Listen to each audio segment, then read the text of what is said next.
Hai guys, jumpa kembali dengan saya Nur Fitriadin di akun Noer Blessed.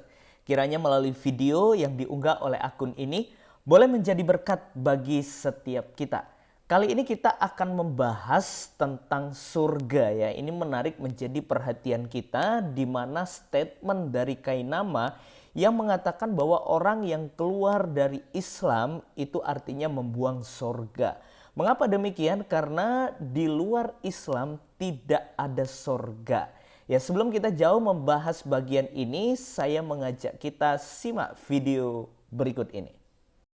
Tema kita adalah apabila seorang Islam meninggalkan imannya, lalu masuk Kristen, apakah ada jaminan surga? Tidak. Secara otomatis, dia membuang surga. Seseorang yang keluar dari Islam itu artinya membuang surga. Sekali lagi, membuang surga. Ya, sudah ya, ngerti ya?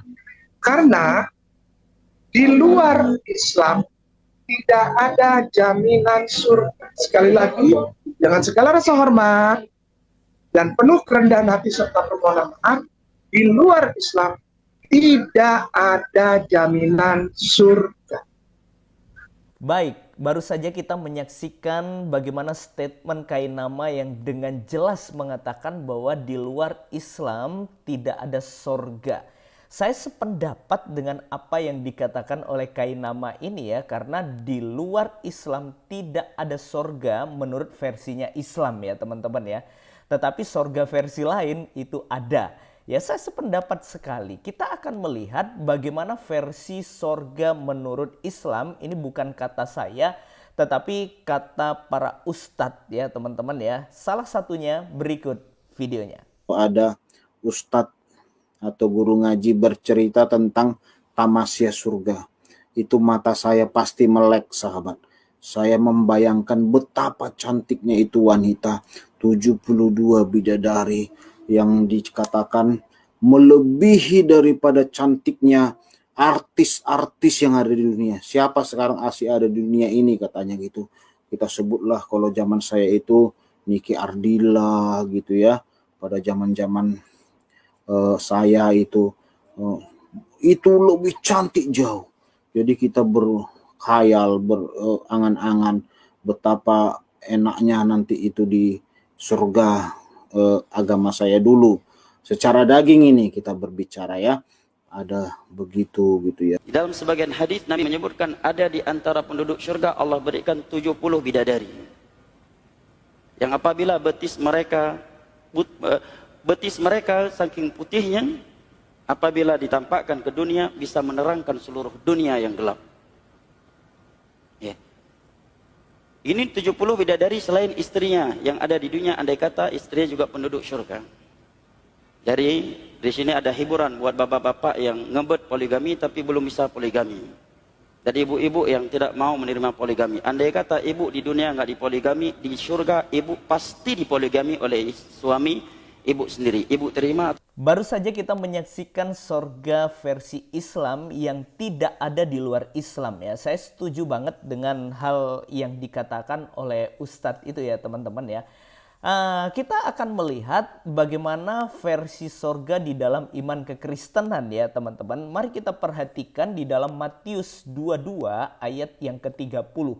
Alkitab mencatat karena pada waktu kebangkitan orang tidak kawin dan tidak dikawinkan, melainkan hidup seperti malaikat di sorga.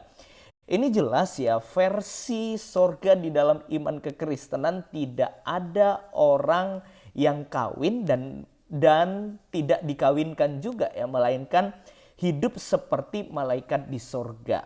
Itu versi dalam iman kekristenan.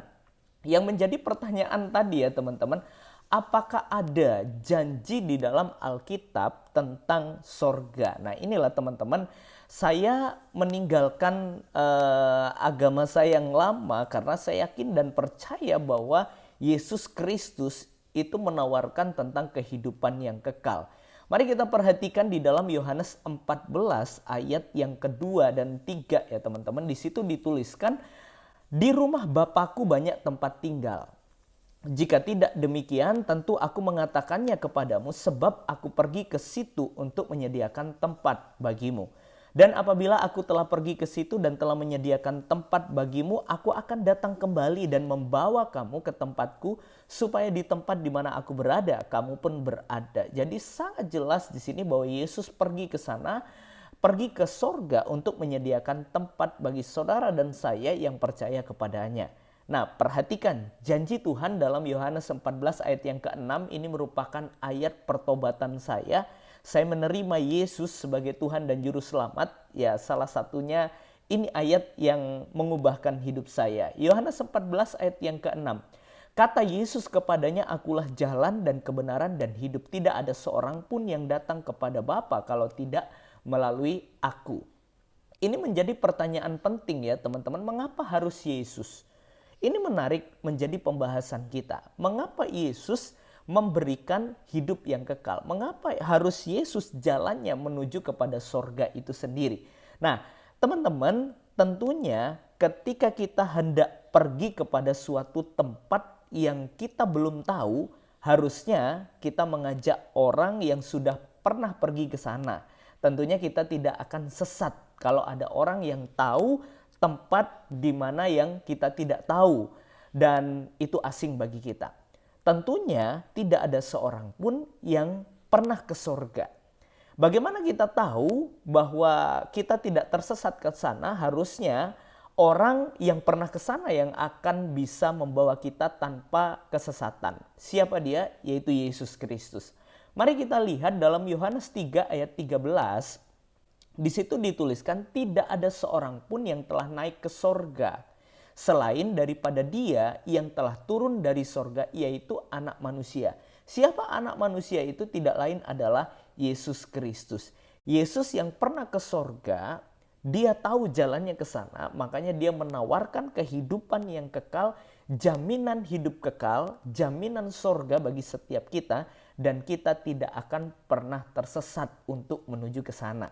Ya, jadi jelas ya, memang tidak ada sorga selain daripada Islam, sorganya versi Islam.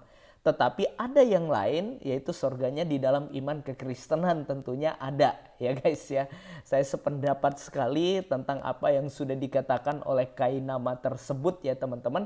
Ya kiranya melalui video ini iman kita semakin dikuatkan dan kepercayaan kita kepada Yesus Kristus semakin diteguhkan dan setia mengikut Dia sampai akhir hidup kita. Kiranya video ini boleh menjadi berkat bagi setiap kita dan membukakan wawasan kita untuk berpikir waras serta hidup dalam kewarasan. Tuhan Yesus memberkati. God bless you.